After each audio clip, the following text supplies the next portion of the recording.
Ils sont 27 candidats en milieu carcéral qui postulent pour l'obtention de leur baccalauréat technique et général sur l'étendue du territoire. Ces derniers passent leurs épreuves depuis la semaine dernière grâce à la mise en place d'un mécanisme gouvernemental entre les ministères des Affaires sociales, la justice et l'éducation nationale. À Libreville, nous avons 19 candidats des séries A et B et nous avons 3 du baccalauréat technologique. Donc, je voudrais d'abord remercier les services de la sécurité pénitentiaire de permettre que l'examen se déroule dans de très bonnes conditions. Accueillie à l'enceinte de la prison par le colonel Télésphore Ismaël Ngoussi, la ministre d'État à l'Éducation a bénéficié des explications techniques sur le déroulement de cette évaluation nationale sans omettre d'évoquer la politique de réinsertion après leur séjour en milieu carcéral. D'abord, c'est pas parce qu'on a un examen en milieu carcéral qu'on a purgé sa peine.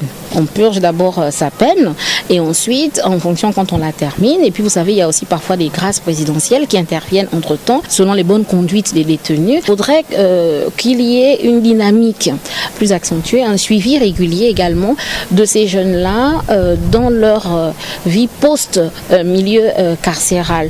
Donc quand ils ont leur bac, ils s'inscrivent dans les universités et grandes écoles. Ce programme de prise en charge des jeunes en institution pénitentiaire est étendu dans les 9 provinces du Gabon. Il vise à transformer la vie des détenus en conflit avec la loi afin que ces derniers se professionnalisent dans cet univers et pour la suite de leur réinsertion sociale.